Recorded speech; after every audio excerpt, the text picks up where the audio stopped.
saya Cahaya Melani dari kelompok 3, kelompok Kemarok. Dan pada video kali ini saya akan menjelaskan mengenai unsur kebudayaan dalam folklore Sabanan Alwi. Di sini saya fokus membahas mengenai satu unsur kebudayaan, yaitu sistem bahasa. Dalam folklore Sabanan Alwi sendiri sudah terdapat sistem bahasa yang digunakan dan berkembang di dalam masyarakat.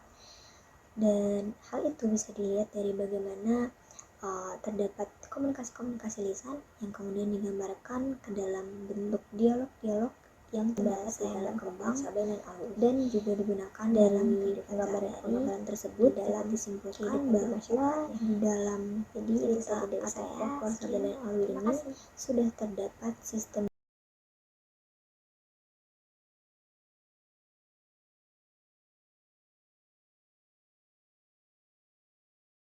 Kemudian, ada sistem pengetahuan. Adegan bela diri dalam perkelahian Raja Babanding dan Rajonan Panjang di Padang Panahunan beserta penggunaan senapan menunjukkan bahwa memang ada sistem pengetahuan yang berkembang. Lalu digambarkan juga ketika Rajonan Panjang meminta untuk bertemu kembali di hari Minggu yang secara tidak langsung mengindikasikan bahwa memang ada pengetahuan mengenai penggambaran waktu. Kemudian ada juga ketika Raja Babanding merasa Rajonan Panjang tidak sopan karena menyampaikan pinangannya secara langsung, dan ini menunjukkan juga bahwa memang ada pengetahuan mengenai sifat-sifat dan tingkah laku sesama manusia.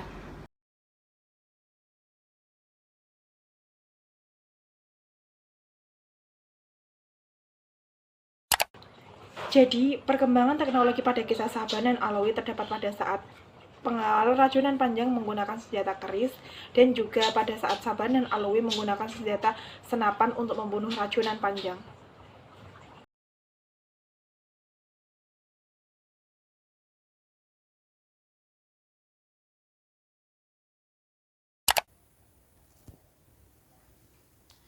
Mengenai sistem ekonomi atau sistem mata pencaharian yang terdapat dalam folklore Sabanan Alwi sebenarnya tidak dijelaskan secara rinci, namun terdapat beberapa hint seperti latar tempat terjadinya cerita, yakni di Padang Tarok, Sumatera Barat, di mana sebagian besar penduduknya bermata pencaharian di bidang pertanian. Selain itu, dalam cerita juga terdapat penggalan di mana Sabai bermimpi buruk mengenai lumbung padi menjadi arang, kerbau sekandang dicuri orang, dan ayam ternak disambar elang.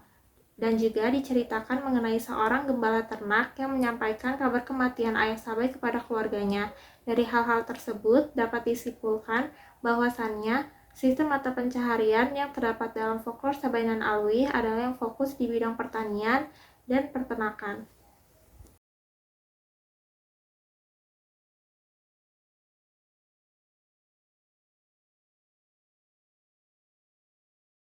Dari hasil analisis yang telah dilakukan, dapat disimpulkan bahwa dalam folklore Sabanan Alwi terdapat beberapa unsur kebudayaan, yakni sistem bahasa, sistem pengetahuan, sistem teknologi, sistem ekonomi atau mata pencaharian, dan sistem kesenian. Penggambaran adanya penggunaan sistem bahasa dapat dilihat dari dialog-dialog yang terjadi di dalam cerita tersebut. Sistem pendidikan dan sistem teknologi dapat kita lihat seperti adanya pembelajaran bela diri serta ada penemuan keris. Sementara sistem ekonomi walaupun tidak dijelaskan dengan jelas, dapat diketahui bahwa dalam folklore Sabanan Alwi berpatokan kepada bermata pencaharian sebagai petani atau peternak. Sistem kesenian juga sudah ada pada saat itu, yang dimana dapat kita lihat mereka menenun atau merenda.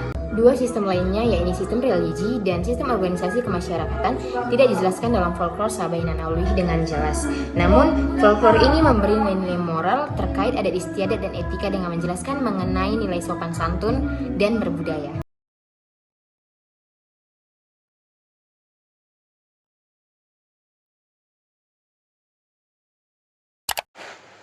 Yang terakhir yaitu sistem organisasi kemasyarakatan dan sistem religi.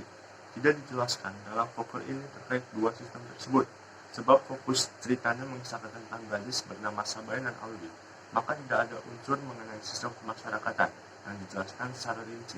Juga tidak terlalu dijelaskan sistem kereligi di dalam folklore ini, selain kepercayaan mengenai Raja Babanding terkait mimpi Sabanan Alwi yang dianggap memiliki pertanda baik. Hal ini sendiri tidak dapat dikatakan sebagai sistem religi, karena tidak menunjukkan bahwa ada kepercayaan yang lebih tinggi dari Sang Pencipta. Kami dapat sampaikan mengenai folklore Sabanan Alwi yang kami tulis. Jadi di dalam folklore ini terdapat 5 unsur kebudayaan, yaitu sistem bahasa, sistem pengetahuan, sistem ekonomi, sistem teknologi, dan sistem kesenian. Di dalam folklore ini terdapat nilai-nilai moral terkait adat istiadat dan etika dengan menjelaskan mengenai nilai sopan santun yang dijunjung tinggi serta bagaimana karakter Sabai digambarkan sebagai karakter yang bertutur kata santun dan bijaksana. Itu saja yang kami dapat sampaikan. Kurang lebihnya mohon maaf. Sekian, terima kasih.